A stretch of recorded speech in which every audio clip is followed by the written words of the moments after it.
Khi tụi in giờ phải chỉ bảy lễ vét qua vô in Mother's Day Pauline chỉ bảy thắp bếp các bu cái chiều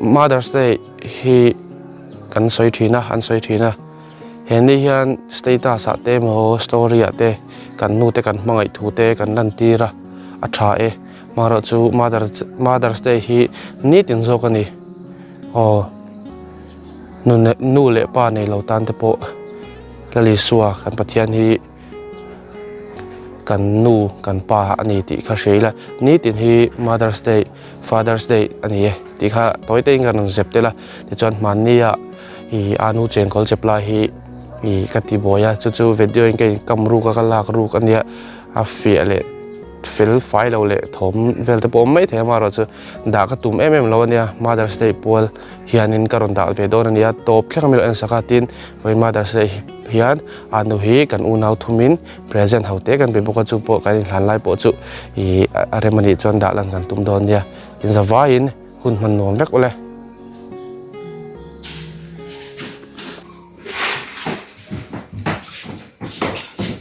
Là được ăn luôn. Tôi chỉ là về, ngay là về, thì tôi chụp đầu tre, chụp từ sáng tối là về. Có lần được ăn không vui? Được. Hết để sao được ăn?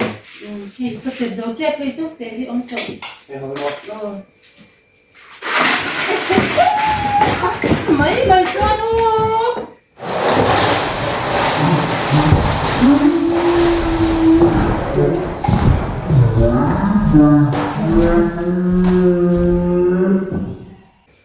Ini apa sih kamu?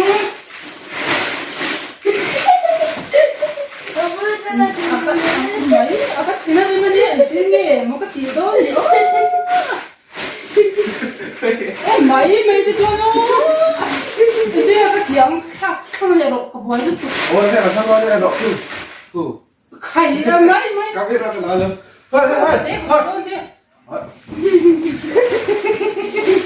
lu lok te nu Nghe boy lại. frisu wa hong lok te frisu wa hong lok te Mi boy lại hello.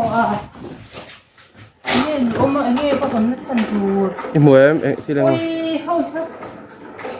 ka tuam man lova Ôi, các không xác tổ tắc em. Các bạn lõm tắc. kan tuam man lova na kina en don dia mi pui mu lawa hian Nó gần tiếng thì hen. Các bạn lõm tắc em. Các thìn bò rim to là vậy. kai kan chi bai lak dan mi Các thìn bò rim to là. apa hu ma khan da thade ro apa na thi kang Hay là hàng cái đá, cái phải trả hàng cái đá lên à, đâu sẽ suy pa ô. Sẽ phải trả bây thế, hey.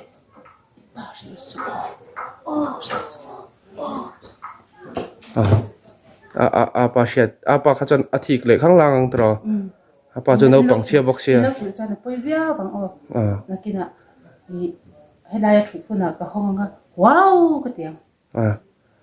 ani le clear tu te hi bye bye ro le Bye bye. a top nan bai te local chho vela Yes.